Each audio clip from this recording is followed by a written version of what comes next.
have turned or will soon turn 90.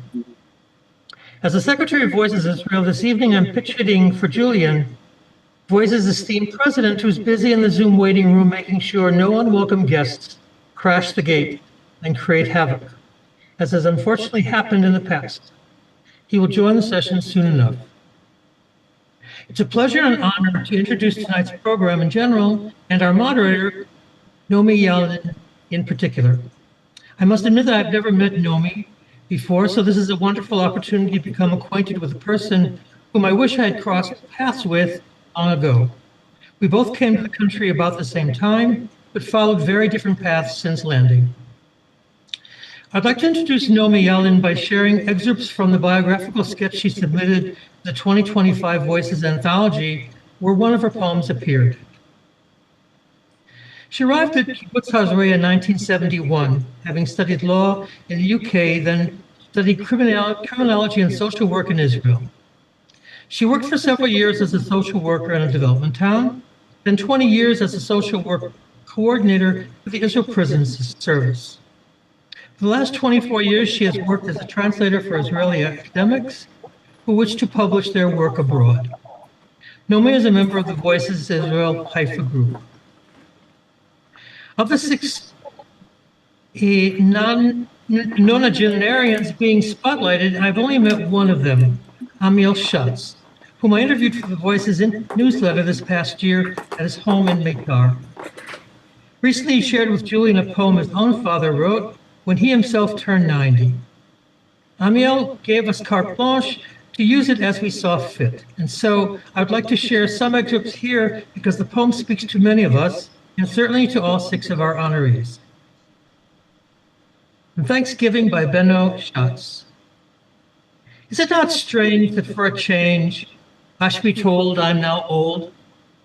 You must be right, my hair is white, and if it's thin, it's no sin. My eye is clear, though vision near, my brain still keen as it has been, these many years of toil and tears, of happiness and of distress. Well, have a care if people stare. There goes a sage who knows no age, but thanks to the Almighty, he has reached 90. Personally, I can only hope that with the grace of God and our good genes, I too will reach this milestone being of sound mind and body. With no further ado, it's time for me to pass the baton on to Naomi, who will introduce each of the 6 honorees. Naomi, are you ready? I'm ready. Thank you very much. I hope I'm ready. Naomi, I have to tell you. Naomi, just before you start, could we ask everybody to mute their microphone until and unless they're going to be speaking?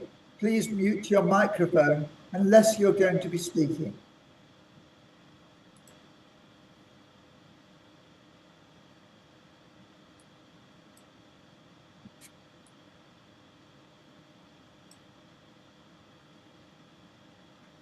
We're okay.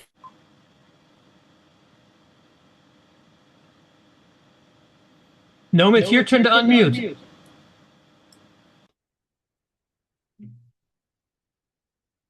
Can you hear me now?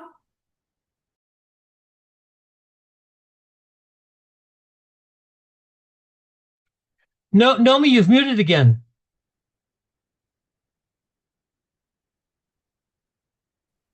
I didn't do that. Okay, so let's see if you can do it now. I'm not muted now. No, now you're okay. You shouldn't be muted because you're speaking. Okay, I can hear him. Are we okay now? I can hear you.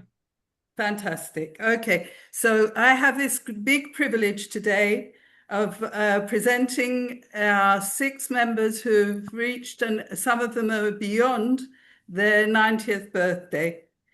And one thing that I've learned by studying their bios, and some of them I know very well, is that they're all very alive, and they're all very active, and they're all very positive in their view of the world and of their lives. And I hope you're going to enjoy their poetry. The way that I will present them is that I will read a short bio and then they will read 2 of their poems. And if there will be time left, we have 11 minutes for each one. If there's time left, then I may ask a question or two about their lives as poets. And then we'll go on to the next person. Julian, I'd ask you if you can tell us 2 minutes before the 11 minutes is up so that I know how to judge.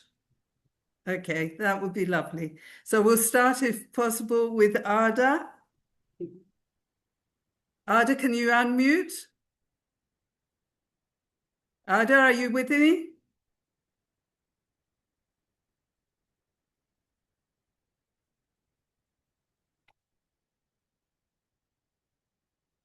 Ada, Aharoni.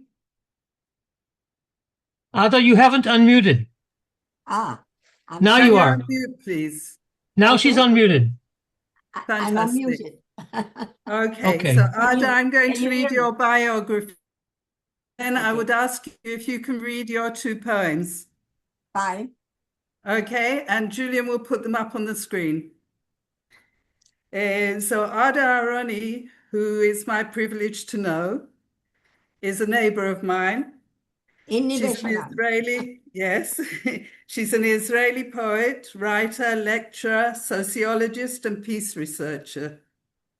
She's published numerous books of peace poetry, historical novels, sociology, history, biographies, drama, film scripts, literary criticism, and even children's books. In her work, she often focuses on the second Exodus, the uprooting of the Jews from Egypt following the establishment of Israel in 1948, which she personally, unfortunately, had to experience. Part of it.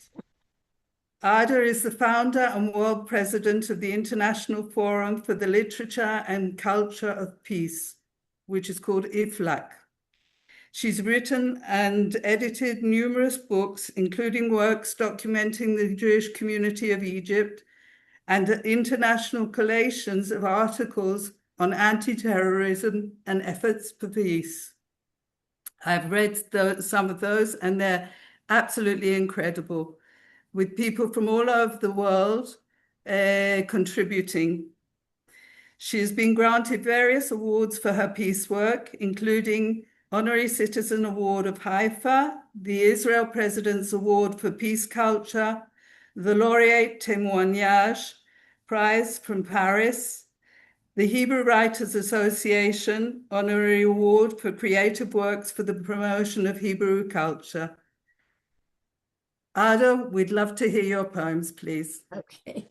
First, I want to thank whoever had this wonderful idea of nonagenarian, of inviting us. Thank you. Who was it? I'd love to know. Was it you, Naomi? I think, no, Yes. this is Julian, I think. Very good. Thank you. Okay, my poem is called Football Mondial of Peace Instead of War. We are now in the cup of 2026, a Mondial of Peace, of football, sorry. And my idea was, if every goal could also be for world peace and not only for sport, what wonderful thing we would do for humanity. And so I wrote to FIFA, and this is part of the poem, why I wrote the poem. I wrote to FIFA and said, please announce that every goal at the Mondial 2026 is also a goal for global peace. They never answered, so I wrote the poem. Okay. A football Mondial of peace instead of war. We succeeded to outlaw slavery, broke its chain. We outlawed dueling, one killing one in vain. Now comes the greatest test of our time, to end war. That is the greatest crime. The killing of thousands of youthful lives by thousands of other youths in endless strife. We place our children face to face and sacrifice them to killing's embrace. And only after their precious blood is spilled, a fragile peace is slowly built. We must urgently choose a more humane way to solve our conflicts day by day. There are still 48 wars in the world. Make peace before the killing sway. This is urgent, clear, and true, more than any age once knew. For now we hold within our hands the power to end all life, all lands, dominate nuclear arms, dark and deadly, not dominating the final fatal human tragedy. Let us choose a more humane way, the football green fields instead of bloody battlefields of pain. Let us, where only loss and grief remain. Let football peace, Mondial 2026, lead the way, where nations will meet beneath one sun. Let goals, not graves, define our days. Let skill, not war, decide our ways. Let every conflict, fierce and long, be played through football, swift and strong, through running fast, through ball passing clean, through teamwork, bright on fields of green. No guns, no blood, no shattered breath, no field of ash, no march of death.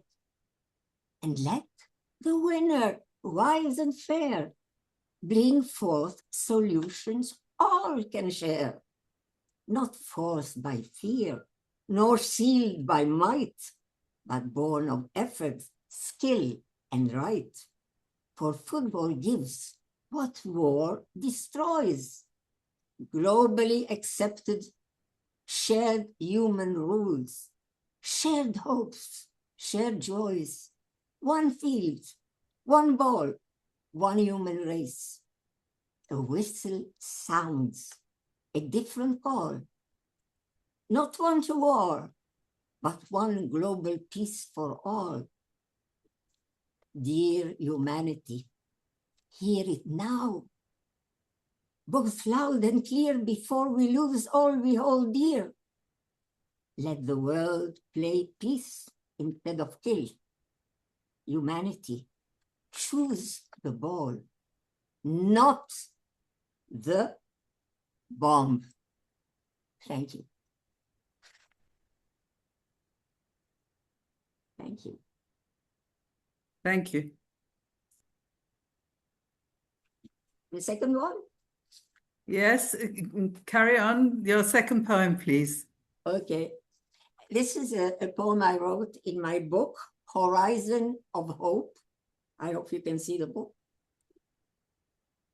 I don't know if you can see. Yeah, here it is.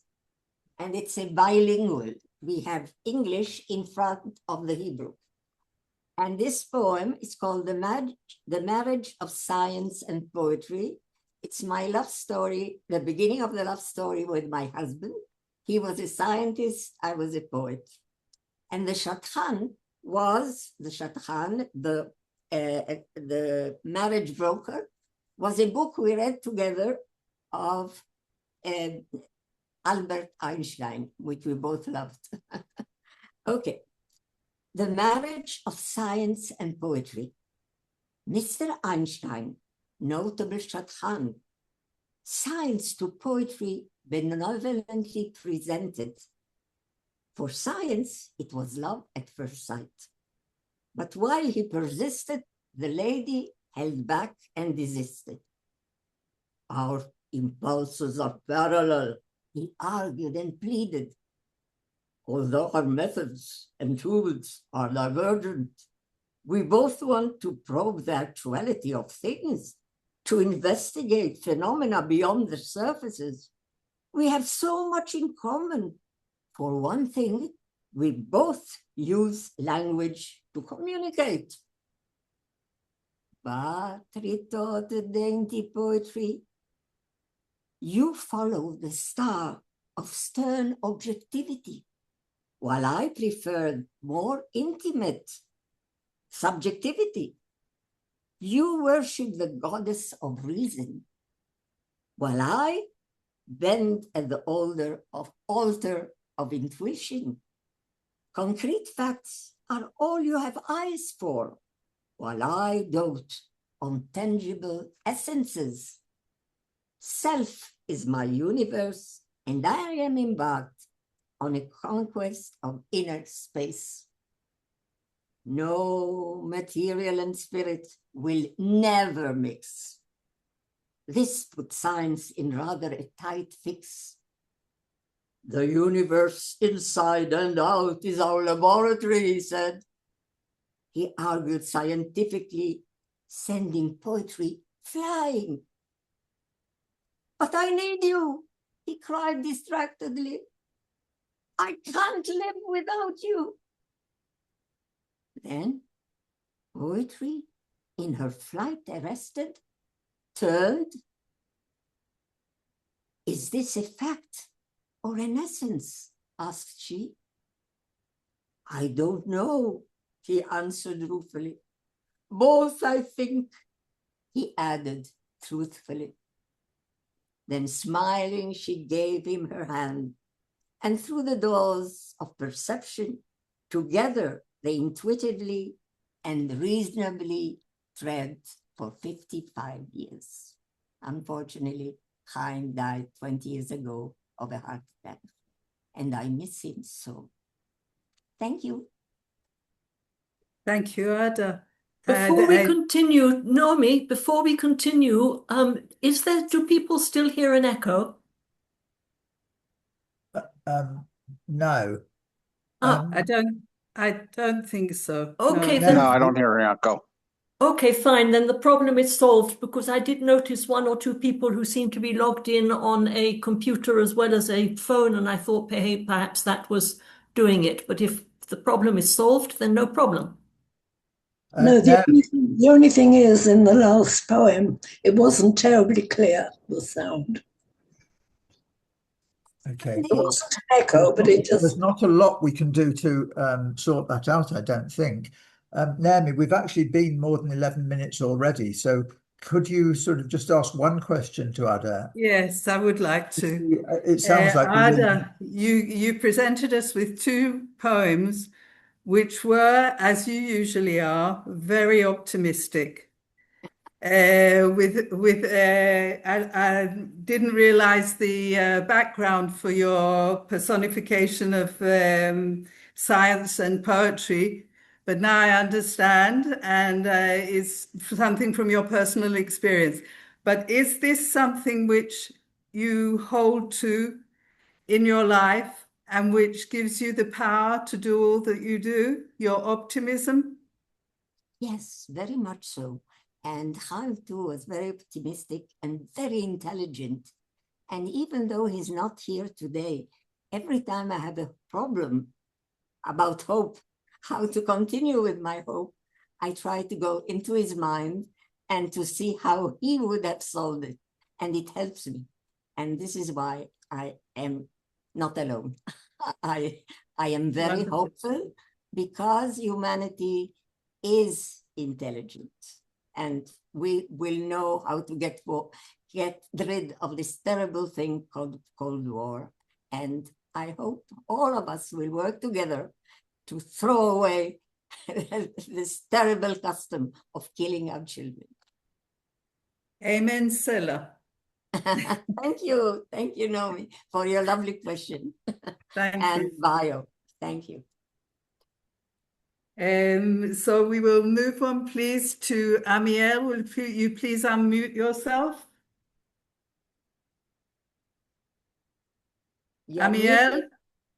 Amiel, you have to unmute. Yes. Wonderful. Yes, I'm unmuted. Okay. Amiel, I just know from workshops that we've had together, and very pleasant memories. Amiel, like myself, was born in Scotland, So we have something in common. He was also educated in Scotland, where his father was sculptor to the Queen of England. Am I correct? Sculptor of the Queen, yes. Fantastic. He has been actively involved in theatre and the arts since an early age. He became an actor and theatre director at Glasgow University and later took his Master of Fine Arts in acting and directing at Brandeis University. At Brandeis University, yes. He emigrated to Israel in 1965 and has continued to direct and act on both professional and amateur stages and on the screen. He took part in the first public performances of theatre games in Israel. His poetry and other writings have appeared in various publications and newspapers. His book, Theatre Games and Beyond, was a bestseller. Well done. I don't think many of us can say that about our books. He is also an accomplished translator and editor. For more than 20 years, he gave courses and workshops in creativity and theatre games in groups ranging from preschoolers to old age pensioners, from at-risk children to professional teachers and actors. He served as editor-in-chief of the Voices Israel annual anthology and also been an adjudicator for the Rubin Rose and the Bar Sagi poetry competitions. And he's got a wonderful sense of humor. So, Amiel, would you please read your two poems? Yes, okay. The first one is comic.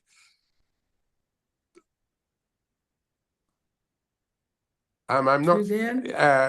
Okay. There you go. I wish I was. Come gather round, dear friends of mine, and hear a sad forewarning. I'm not as fit, as bright, as fine as once I was this morning. I'm well aware of nature's laws. I see what I'm becoming, for I ain't quite the guy I was. I should say unbecoming. 1, I need much stronger glasses. 2, I'm fuller now of gases, 'cause my tummy is inflatier, so my pill box is much weightier. 3, my knees are so much knobblier. 4, my voice is getting wobblier. As for walking, I'm far pantier, while my brain is getting scantier. Now take my skin, it's getting wrinklier, just as my toes are slowly crinklier. You'll understand my hearing's weaker. Worse, my waterworks are leakier. Look at my hair, it's getting skimpier. And then my muscles, they've gone limpier. My memory is now amnesia. As for my diet, half magnesia. Regard my clothes, they're getting shabbier, while my temper's getting crappier. My vim and vigor, you guessed it, crappier. Lastly, my teeth, they're getting gappier. More and more's beyond much mending. And since my song must have an ending, ere I see I'm going to bore us, here's my final heartfelt chorus. I wish I was 70 again. Yes, I wish I was 70 again. For I'm telling God's truth, 'twere the days of my youth. And I wish I was 70 again. Lovely. Can you read your second poem, please? Yeah, this is not comic. I should say that I don't think there is anything more serious than comedy. But anyway, this is a different side to my writing. Eve explains. I didn't understand. How could I? What did I know of good or ill? I'd not yet eaten of that, oh, so luscious, oh, so guileful fruit. And who but God permitted sin? Who put that glorious serpent there, shining, sinuous, wondrous to behold, Was he not God's own creature too? He said we had to eat, so our eyes would surely open to the truth. How could I disbelieve? What judgment had I more than a featherless fledgling? The fruit glistened. It whispered of all the tastes of peaches, pomegranates, dates, of nectar unimaginable, mysteries waiting to spring forth. And so I bit. The juices flowed, suffusing my soul with wings until I flew so high and fell forever into the dark, bright, burning dawn. I saw then that we had to know the passions of life, of fear, of ending, of birth, of honeycomb joy, of heartbreak, endless quagmires and rainbows of belief. I bless the day we woke from that sweet dream to the dark earth, the changing moon, and wonder. Wonderful. Well, first of all, I'd like to ask you about the process by which you write, because it seems that it flows from you and that it's very natural. Is it enjoyable or is it a task? It's both. It's both. Writing for me is a journey of discovery. I don't know what, usually some idea or some observation strikes me, and that becomes the first line of the poem. And then I'm so curious to see what will develop. And the best poems that I write, I don't know the end. The ending surprises me as much as anybody else. And so it's a kind, as I say, it's a voyage of discovery. Would you like to relate to the ending of your Garden of Eden poem? Because I wasn't sure that I understood it. Well, I'm saying that Eve, first of all, you know, to curse her because she ate the fruit when she had not yet eaten of the fruit of knowledge of good and evil. What happens is that she eats the fruit and she realizes she falls, but into a bright dawn, and she blesses the day that she and Adam woke from that sweet dream of Eden to the dark earth, the changing moon, and wonder, which is what life ideally is for us. It is that wonder of what will today bring, what will tomorrow bring, what problems will we have to solve, and so on. Uncertainty. I don't know if that makes... Naomi, just 2 minutes left, please. Okay. Well, could you please relate to the ending of the other poem, which I found rather interesting because I'm in my 70s, and you went back, Dafka, to your 70s to find the days of your youth? And the point is, when you're 70, you think you're so old, you know, and if you're lucky, like I have been incredibly lucky and my wife, my dear wife was alive when I was 70, and she died when I was 76 of cancer in 2012. And I have enjoyed so much. My daughter and 2 granddaughters in Tel Aviv gave me my life back, and my daughter and grandson in Los Angeles. And I was still playing tennis. I was a young man when I was 70. you know? Okay. And people think of 70 as being so old. Wait till you're 90 and you'll know that 70 wasn't old at all. Okay, that doesn't sound so good.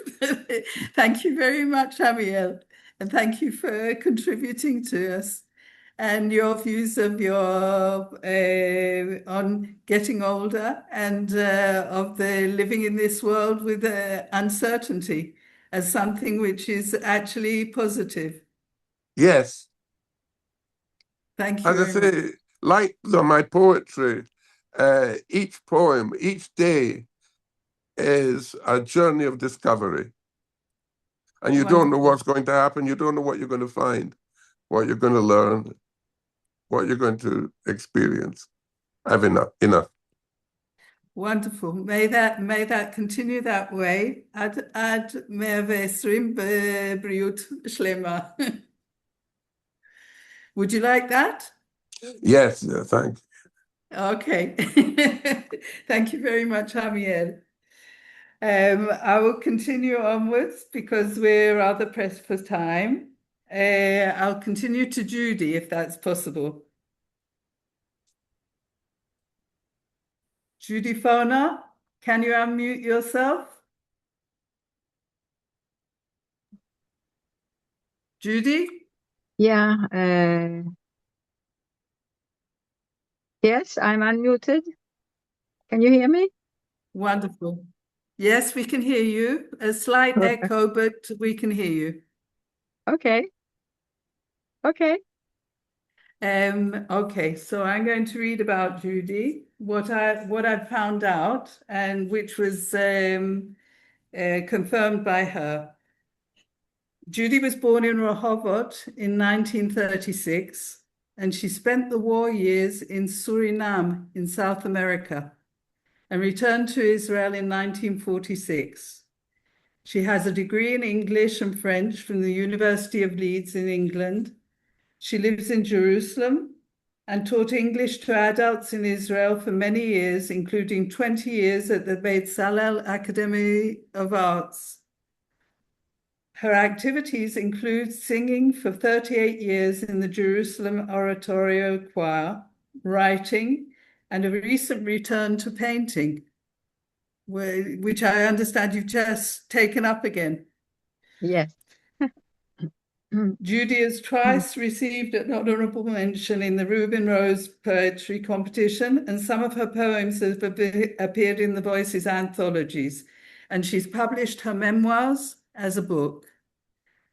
Judy, would you please read your 2 poems to us? Right, with pleasure.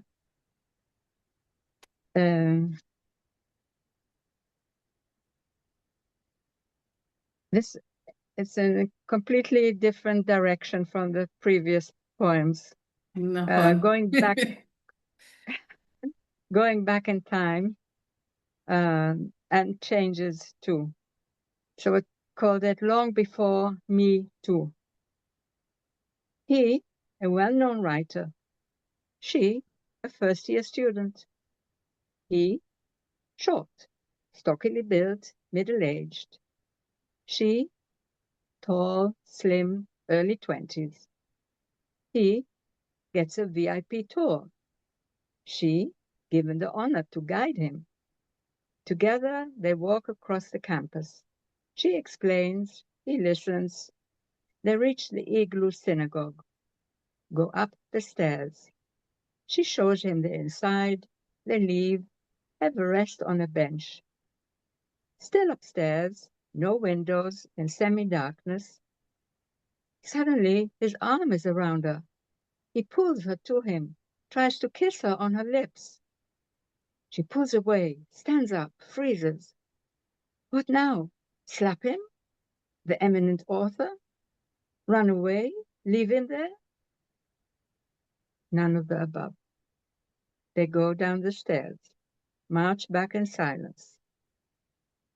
Once there, he gives her his signed book, Women.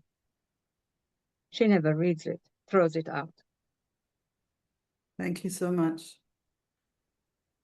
Can you please read your second poem? Yes, this is a bit more up to date. It's similar, a bit similar to the previous one. The content, yes, but yeah, not the way that it's written. right.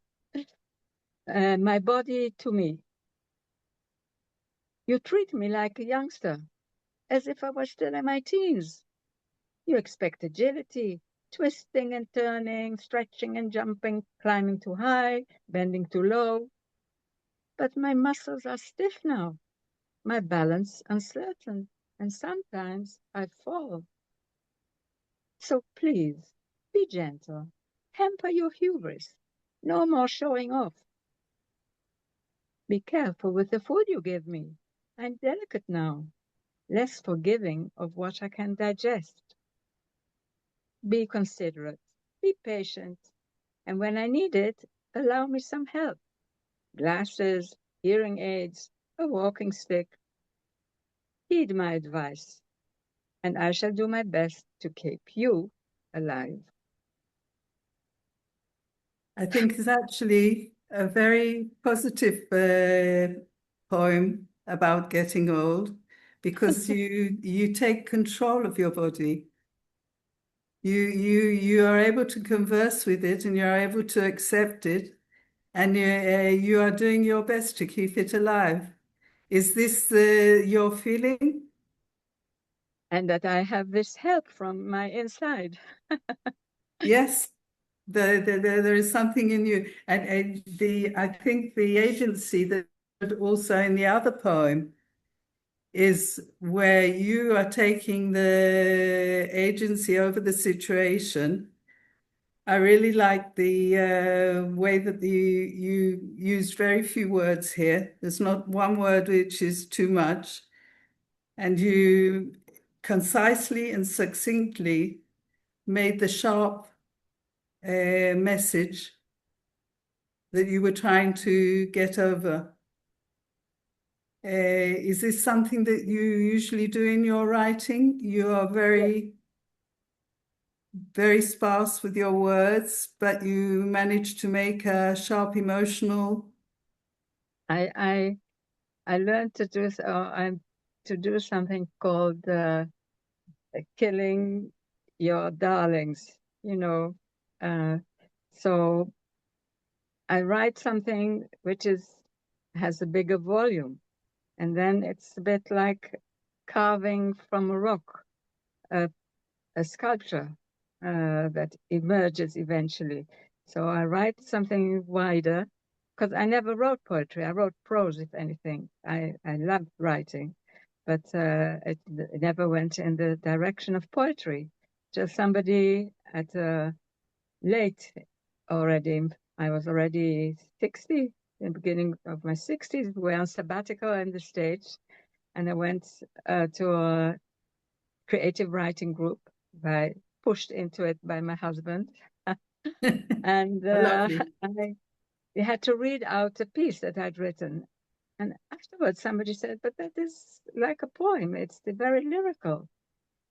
So then I started looking at it and started carving at it and getting rid of words that were not necessary. And that's often what I do. I get an idea, I write it down. I always have a notebook next to my bed. Wake up in the morning with an idea, I write it down. And then later I work at it. And yeah, and killing your darlings is one big difficult thing to do. Does it help you when people give you criticism? Yes, yes, the poem? yes. Yes, and especially when it's positive criticism with ideas. Okay. And yes, I like it. Helps. It helps. Yeah. So the Voices group is something which is helpful for you. Yes. Yes. Because I often, to my surprise, poems I send into the anthology, let's say, are still accepted. Who would have thought? So you have a talent. Is it something that you share with your children or with your grandchildren? What? The poetry, your poetry. The poetry? Yes, some of them who are more interested than others. Yes, yes. Those who are interested, yes, I do. Do any of them write? And I do it with also with friends. I send it to friends, and then I get feedback. Naomi, That's 2 very minutes, good. please. Sorry? 2 minutes, Naomi. Okay. Do any of your children write? Not this way. No, Not this not this way. way. Maybe In other later words. they will write. It took me a long time too. Okay. I really like the two poems. Thank you very, Well, very my much. father used to write. My father used to write poetry. Ah, okay. Yeah, And but did he write poetry as well? He wrote, my father did. Yes, in Dutch. He wrote. In Dutch. That's how you got to Suriname. Yes, that's how I got to Suriname. My father, my parents came here over 100 years ago. Big Zionists came to Palestine, and in 1924. And but after my brothers were born and I was born, and things were difficult here. He was an expert on citrus. He was asked to help the Dutch colony with their citrus growth. So we thought we'd go for a couple of years to Suriname. I was 2 years old then. And then the war broke out. We couldn't go back, but we were saved. So we stayed in Suriname for all those years, while the rest of the family, many of them were killed in Holland. Oh. And then we went back to what was then Palestine and is now Israel, when I was 9. So you were among the first residents of Rehovot as well? Yes, yes. And I was born there. I mean, Tel Aviv, actually. My mother went to Tel Aviv to have me in a Okay. That's another story.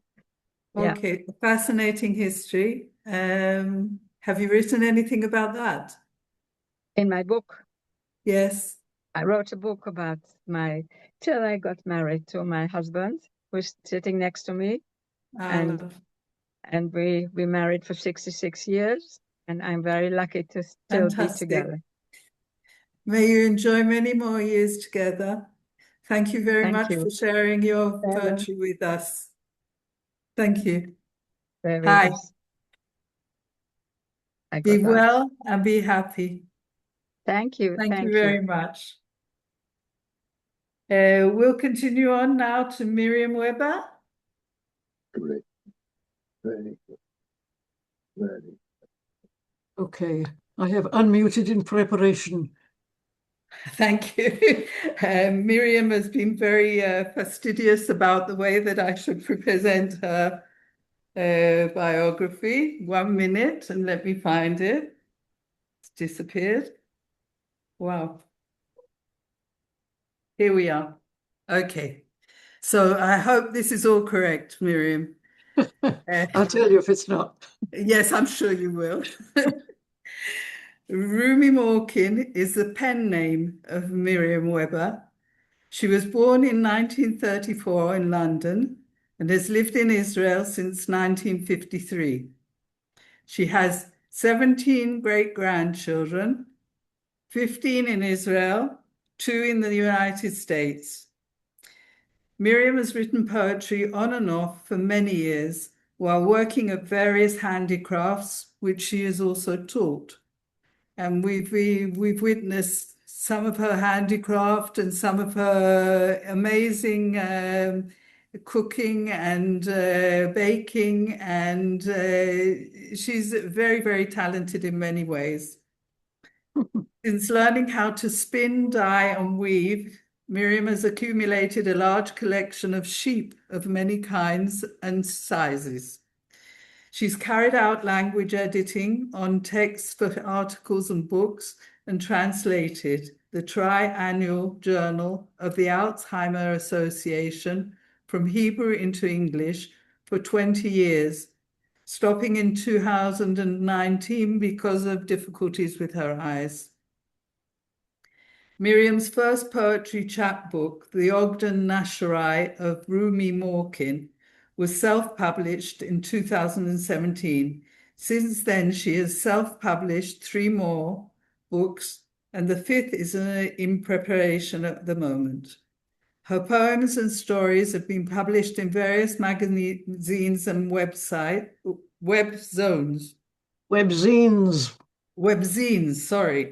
including the Deronda Review, Narrow Roads, Prosopicia, and Lighten Up Online. Am I right? Ken. Miriam contributes poems annually to her old school magazine, Still, where she has been given a Poet's Corner. In recent years, Miriam has won a 2nd prize and 2 honorable mentions in the annual National Reuben Rose Poetry Competition. She prefers to write in metrical rhyming verse, but will also write in free verse if the muse insists. She has a tremendous sense of humor, which, as you will see, is prominent in her poems. And so, Miriam, if you would share with us your poems, we will be very grateful. Okay, which one are you showing first? There's Julian. He's showing at 91. At 91, okay. Okay, can everybody hear me? Yes. Okay. It slipped unnoticed through the door and crept towards me across the floor. Unnoticed, it began in stealth to gradually affect my health. It wrapped itself around my feet and made them swell in summer's heat. It crept up slyly to my knees without so much as an "if you please." My knees now hurt with every step, and walking has become a schlep. It crept up further, reached my hip. I need a stick, don't want to trip. It's made my back ache and my neck. Must see the doctor for a check. With hearing aids and failing sight, what's next, I wonder, as I write? I recognized it when it came and knew things wouldn't be the same. What's happening was bound to be. Old age is creeping up on me. And your note at the bottom is also lovely. Oh, yes, I left that for. A poetic license has allowed me to create most of these conditions. You shouldn't think I'm as decrepit as I have described. Your second poem, please. Second one. I would like to add that when I was asked to submit poems, I assumed that it would be poems about the 90s. So that's what I chose. Other people have given other subjects, but anyway, this is what I've got. Immediate aims. In my early childhood, the future was too far away to be considered. What mattered were my immediate aims: to walk without falling, to climb without holding on, to be able to tie up my shoelaces, to avoid wetting my pants, to eat without messing on my front. When I started school, the future was still far off, and my immediate aims took priority: to make and keep friends, to remember names, to do my exercises correctly, to learn from lessons, to get good examination results. Today, on reaching 91, there is less future to consider, and I still prefer to concentrate on my immediate aims, all of which remain exactly the same. Lovely. Really lovely. Like to go back and check. I would like to make a comment before I forget that Amiel said something about being young at 70. And this reminded me that when I met my partner after my husband died, I met a wonderful young man who was going on 80. I asked him how old he was, and he said going on 80. And he asked me how old I was, and I said going on 70. And he said, "Oh, I'm starting with a young girl." So you agree with Amiel that those are the best times of your life? Yeah, it was, Ken. I have to remark, Miriam, that despite your difficulties with your eyes, you are remarkable in your ability to persist and to cope with the difficulty. And it comes through in your poetry as well. Would you like to explain something about the way that you write? because, for example, the first rhyming poem seems to flow very easily. Is that, in fact, your experience when you're writing? I wish it would flow easily. I find that rhyming metric poetry, particularly rhyming quatrains, is very difficult, but I enjoyed it immensely. And I feel it's more of a challenge than writing free verse. I hope people won't be offended. I always feel that free verse is a matter of just writing as it comes and cutting it up into little bits.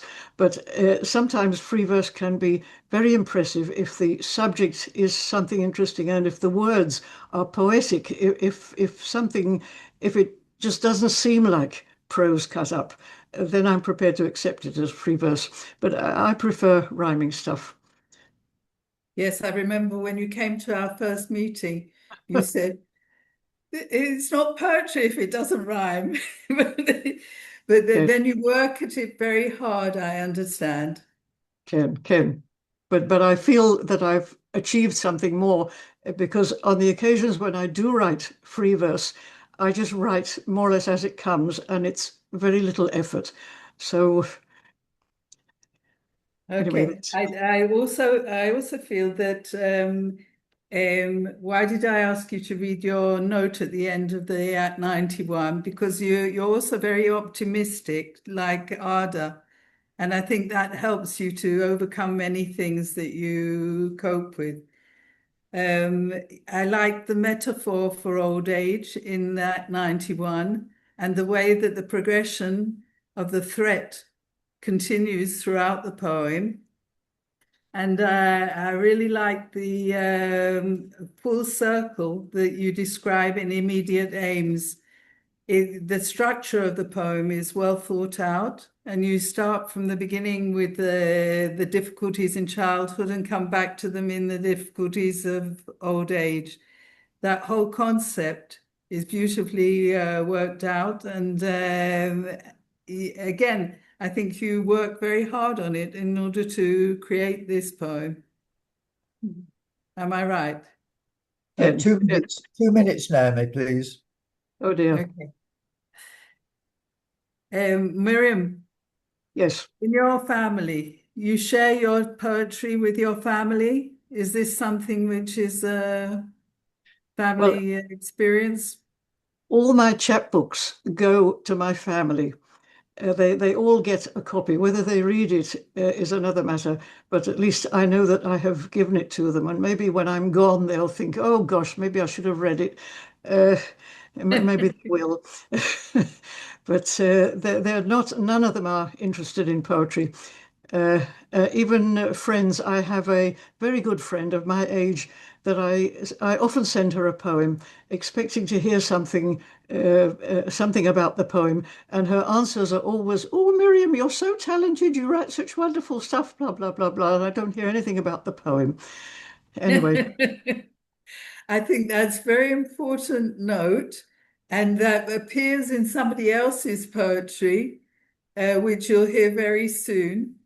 What you're saying is that you enjoy the writing of the poetry, but it's not always appreciated by your environment.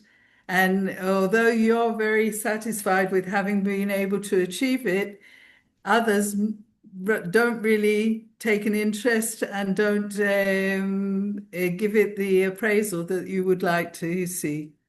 it worries me less because I have a dream of becoming enormously famous posthumously when there will be a volume produced of all my poetry, and then people will say, gosh, wasn't she this, that, and the other? So, I mean, that's what I dream about. So it doesn't really worry me that nobody appreciates me today.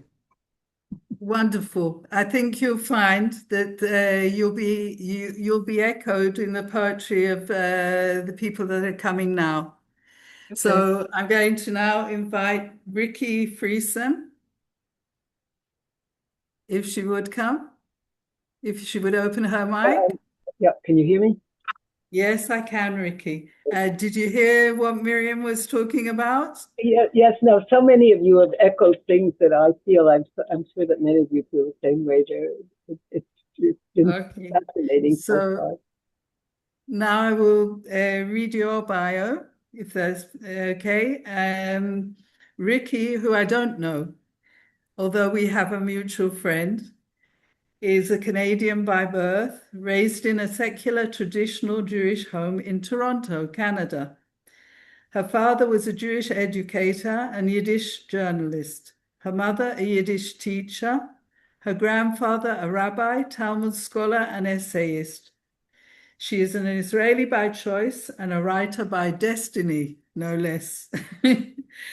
After immigrating to Israel with her physicist professor husband and 3 sons in 1972, she worked for 25 years as a journalist, filmmaker, and ultimately head of the communications department of Israel's Weizmann Institute of Science. She has published 6 collections in English, including Mumbai Luck, which won the Dallas Poets Community 2015 chapbook competition, which sounds amazing.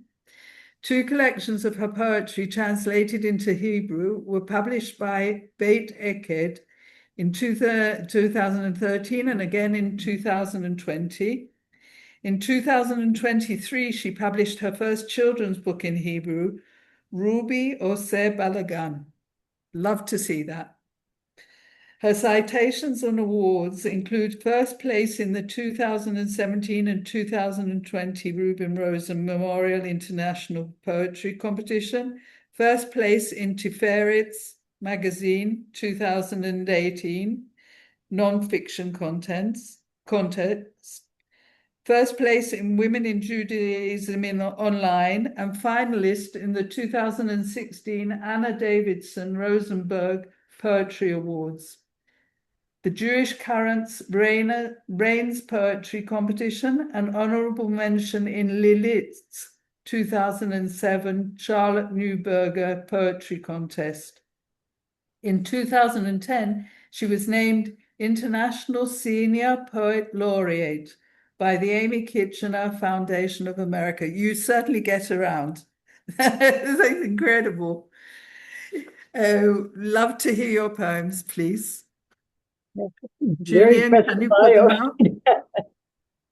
bio. out? This is a poem. I'm not as much of an optimist as most of you, but I think you will relate to this. This is the one that won the Poet Laureate a couple of years ago. Afterlife. Strange to think this teapot will live on long after me, and someone else will pour the tea, and maybe for a fleeting moment see my image, think of me there pouring tea. And then the talk will flow and wash away that flotsam thought, and they will sit there drinking tea around my teapot without me. Lovely. The second one, after I chose it, now that I'm looking at it, I realize it's really a very feminist. I was never a militant feminist. I had a hard time in my career as a woman, but I never thought of myself as militant. But you'll see what I mean. Book collector. I am a book you'll never read. You'll stroke my cover, run your fingers down my spine, riffle through me, feel my heft, and nod with satisfaction. But read me? Never. I make a nice addition to your bookshelf. Great book, in good condition, barely used. Wonderful. I hope you can see all the clapping that is going on around you, and people are showing their appreciation for your poems. We've also had it with previous poets, but I think you're getting quite a lot here. I really like the 2 poems. I think you write very concise, succinct poems where there's not one word which is superfluous, well thought out. The concept is well structured. The I Am a Book, which echoes something of Miriam's poem, Also, I read recently an Afghani poet who wrote about writing his book of poetry and then taking it outside his home to put on a table so that it would be sold. And at the end of the day, he's left with all the books on the table. It's very unfortunate, but I think you've expressed the disappointment and the pathos of the situation very, very well. With regard to afterlife, again, brilliant. The way that you encapsulated that concept in a very comprehensive way. And the beautiful punchline. Sad, but very beautifully written. And it just finishes off the poem in a beautiful way. Did you have that whole concept at the start, or was it something that developed, as Amiel said? No, I related very much to what Amiel said. I write, sometimes it flows, it's in one fell swoop. And sometimes I struggle a lot over an idea. I have something, you can almost feel it physically in my chest that I want to say, and it's just, I have to live with it. I have one poem that particularly years ago that it's just a very simple concept. I think it began something on an envelope. I was trying to say something about old age. I should have brought it today. And by the way, I'm an imposter because I'm not 90. I'm going to be 90 on August 6th. I think you're allowed to be amongst the nonagenarians. Yeah, but I can't remember with Afterlife, but very often I get a first line in my head and I don't know where it's going to go. But I had a wonderful mentor during my career. When I first came to the Weizmann Institute, she was my boss.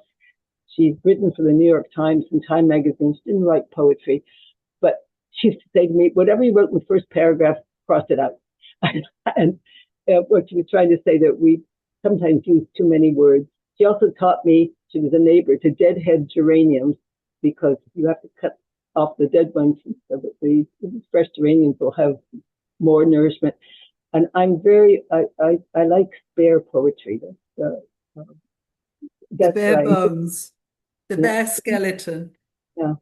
Yeah, I think it comes over very well. Is this something that you share with people around you, your poetry? I've been married for 70 years to a physicist who really doesn't understand what I do. He's very supportive. He's always there for me. And when I write something, I give it to him and he finds the spelling mistakes and the periods and the commas that are missing, but he doesn't get it. But we've been married happily for 70 years. I write primarily in my head for one of my granddaughters who is a great reader. I have 12 grandchildren and 7 great-grandchildren. They don't really understand, except for this one, what I do. We've just written a book, my husband and I, for our 70th wedding anniversary, talking about our lives because we want to leave something to our children. And it's very frustrating that they don't really share our interests. And maybe someday they'll wonder, what was it all about? What was she doing by the computer all the time? I found that you come to a certain age and then you're able to appreciate your parents and their experiences. Too late. I think yes, I think for ourselves that it's something which comes with age. Another 2 minutes, Julian? Yes. Okay. So I think it's very, very important, yes, to document things. And you said that you're writing something for your 70th anniversary. That's amazing, Ricky. Well, Judy Foner said she's been married 66 years. So yes, it's wonderful to. Nobody in our family has lived that long, and I don't know what we can attribute it to. And a lot of my grandparents died in the Holocaust. The hard part of getting old is losing friends. The good part is seeing your children grow up. Yes, and being able to pass on something to them. Even if they don't appreciate it at the moment, the fact that you're documenting it means that there is something there when they will be interested and when they will I'm want sure to that one day, as log. it happened to me, that a lot of things that prompted me to write is that I realized that I had no idea how my parents met, what their life was like in Europe. They were my mother and my father. I took them for granted, and they were wonderful people, but I don't know their story. So, yeah, a lot of what I write is to tell my story in one way or another. Wonderful.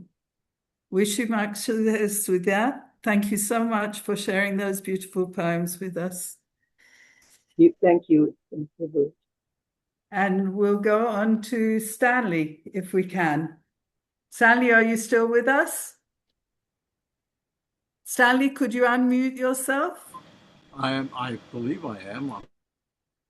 Okay. Can I introduce you to everybody?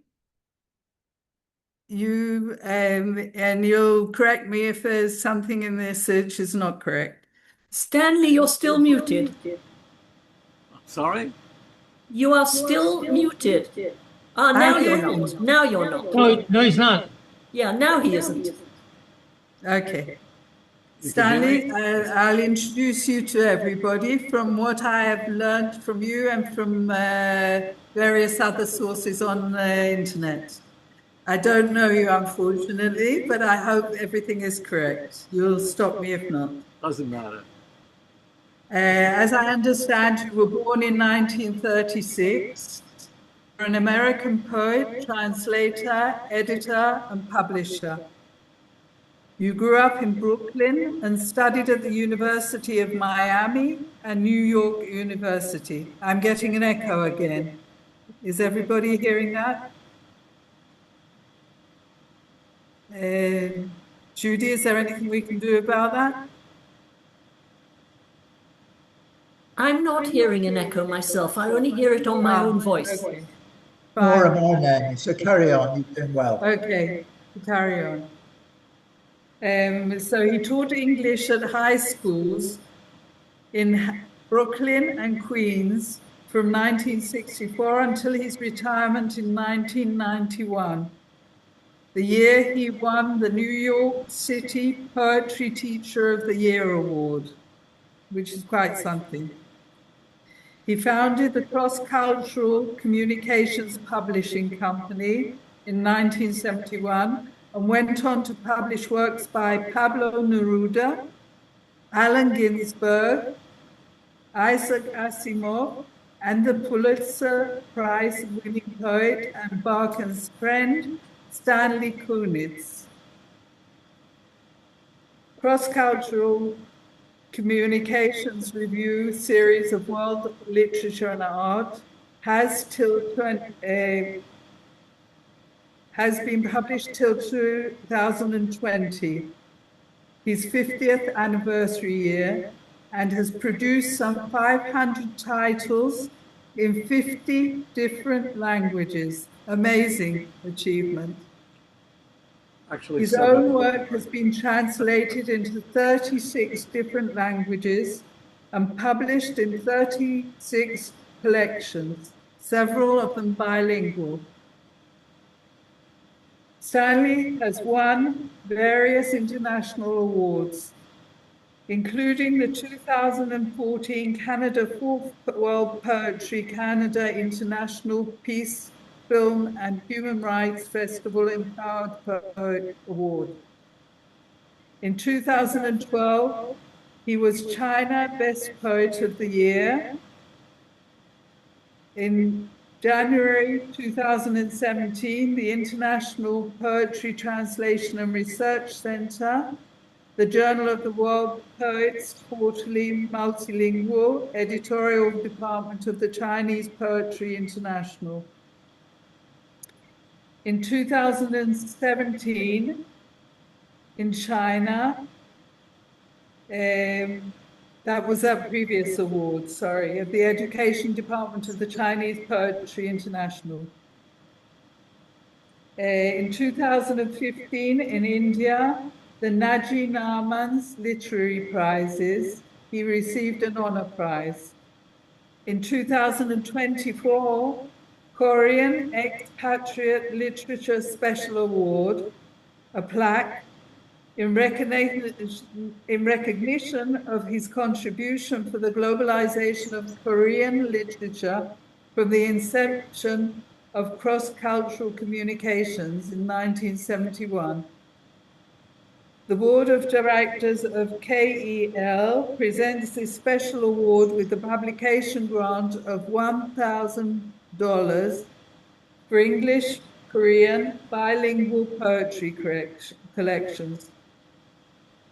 In October 2024, he received the Korean Expatriate Literature Award, published by Yoon Ho Cho Poet.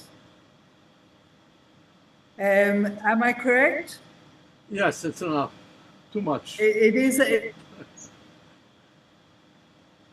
And especially the international aspect of your publications, which have been awarded and recognized by foreign countries. Stanley, would you like to share your poems with us? Yes, let me read the poem. Yes, please. Okay, I wrote this poem on the occasion of my second granddaughter's bat mitzvah on Masada, Natasha Rose Clark. That was on August 5th, 2016. We rose unto the mountaintop, to the eyrie of the birds, Tristram's grackles, the black orange-tipped and brownish wide-winged birds hovering over the sacred site, flocks swooping and dipping, whistling, cooing and cawing, settling here and there at the edge of the restored walls of ancient rocks. So curious that the boys with kippas and girls with headcloths, gathered with and without prayer shawls, speaking in memory of the past, the 960 who committed suicide than lose their freedom to be captured Roman slaves, and the 7, 2 women and 5 children who survived, pardoned, whose descendants perhaps are among these bar and bat mitzvah boys and girls. They recite prayers and famous sayings, quotes from diaries and other famous writings, and then read from the Torah, each his and her portion, while mothers and fathers, grandparents, brothers and sisters and friends surround them, in a harmony of this ceremony of entering adulthood as Jews. And the birds continue to swarm and hover wide-winged on sun winds, flying back and forth and back, very, very curiously dipping in and out and in, joining the cantillating and singing with their whistles and coos and caws, songs of sad remembrance and joy, making their own bird mitzvah, perhaps as spirits of those who battled and died here more than 1,000 years ago. Thank you so much. A very atmospheric poem. Would you like to read your second poem? Yes, if you want me to. This one was written as a result of reading a poem by Santo Kali, a recent publication in Abba Sikala, a Sicilian English publication. Santo Kali was, many felt, the greatest Sicilian poet of the 20th Could you say century. that again? Sorry?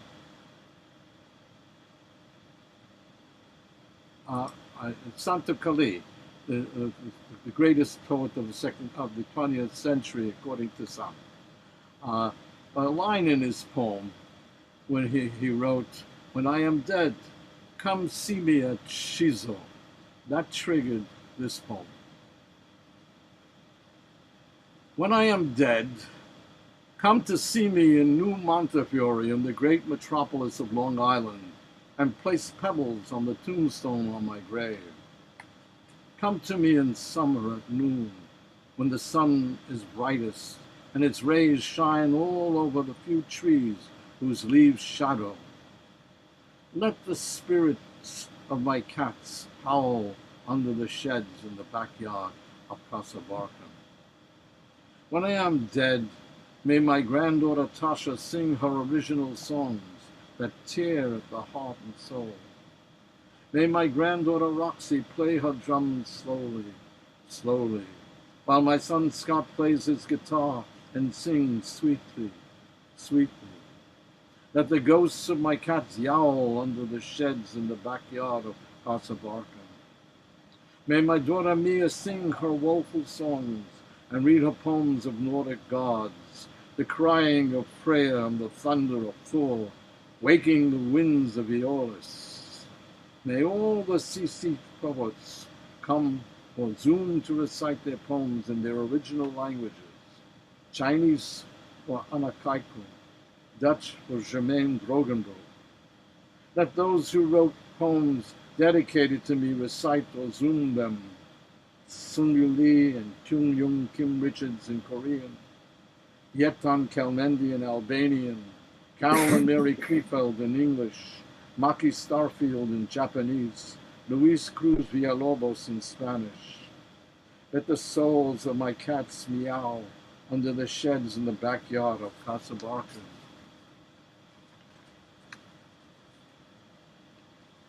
Let close poet friends read their original poems, Christine Dahl in Catalan, Lydia Chiarelli in Italian, Peter Thabit Jones, one of his Welsh stones, Joan Carol Hand, one of her best, Bill Wallach, one of his sexiest.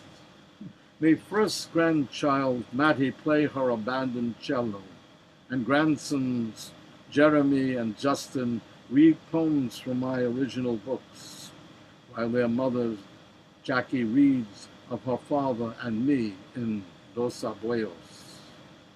Let all others pick poems from my books, each to read one of their choice before what is written on my stone, markers monumenting memory.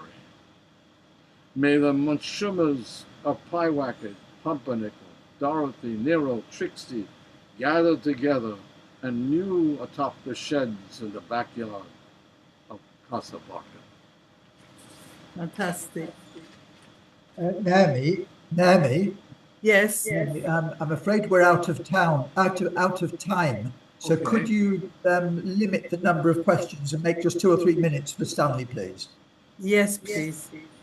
What is it? Stanley, it's very sad that we don't have more time, but would That's all you right. like that last poem Yes. encapsulates all your various different worlds of experience, whether it's within the family or whether it's in the field of publishing internationally.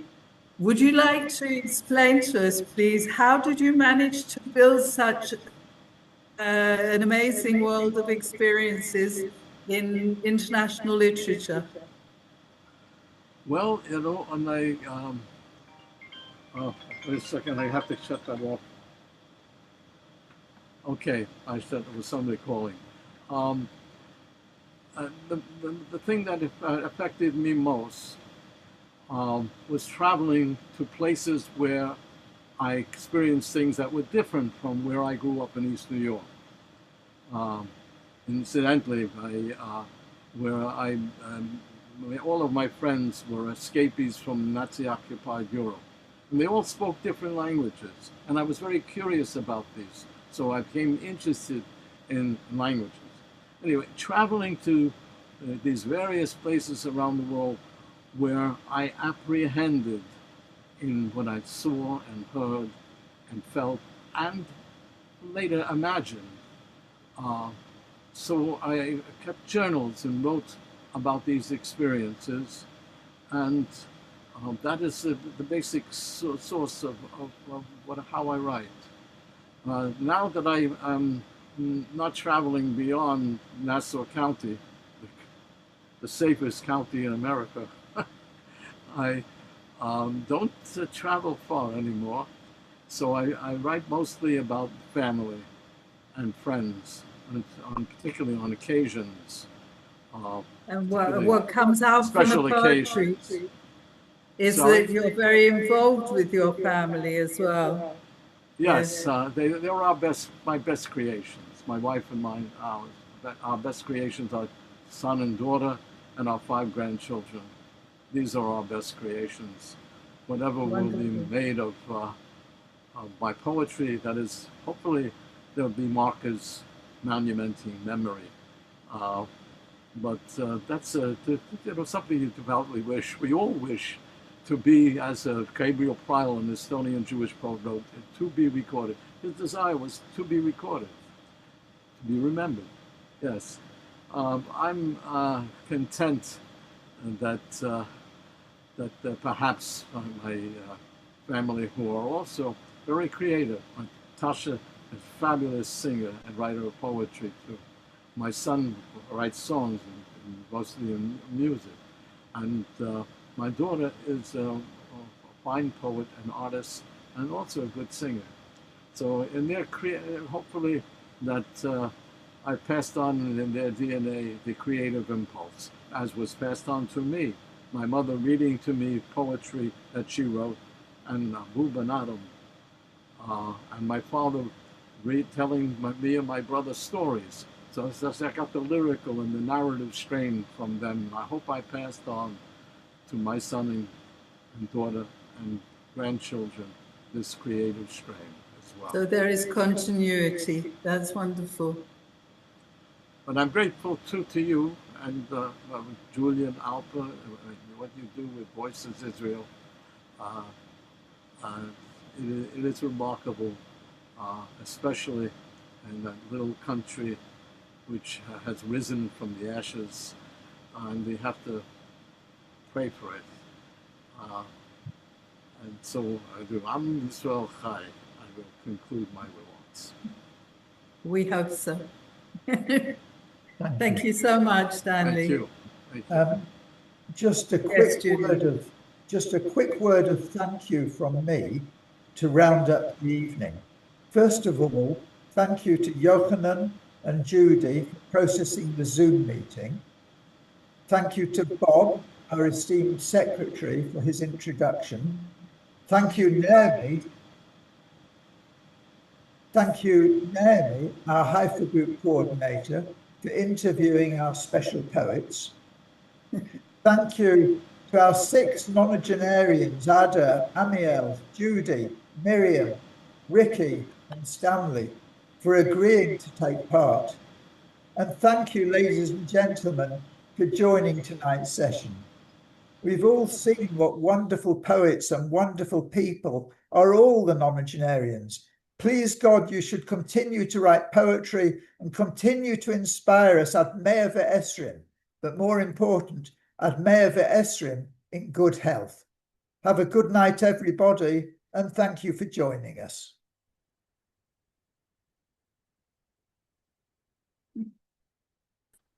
And thank you, Julian. Thank you, Pesach. Yes, thank you, Julian, for all your initiatives. Thank you very much, Julian. Thank you, Naomi. Thank you, Julian. Bob. Get all these wonderful. All the wonderful poets. Wow, you're so impressive and you're so inspirational. My great pleasure. Really, my great pleasure. Wonderful to see what lies ahead at 90.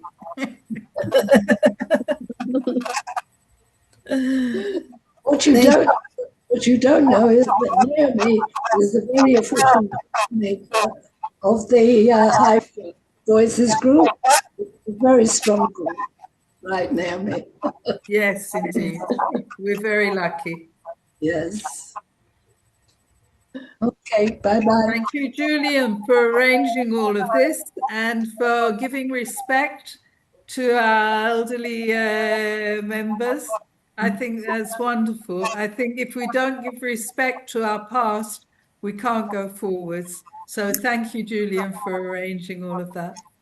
Thank you, Julian. And Naomi, I wouldn't say elderly. We are in the club of elderhood, enjoying this wonderful stage of elderhood, if I can, in quoting Hedy Schleifer.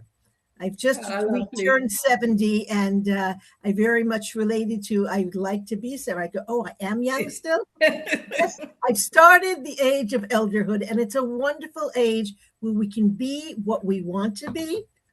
And we don't have to prove anything to anyone anymore. So perhaps we should say thank you to our long-term elders and seniors, long-term being the operative word, for their wonderful poetry.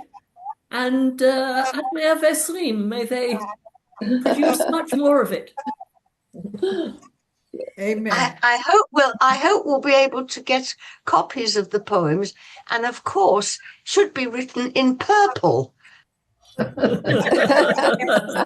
When I were old, I will wear purple. Yes, indeed. Oh, yes. And a hat that doesn't match.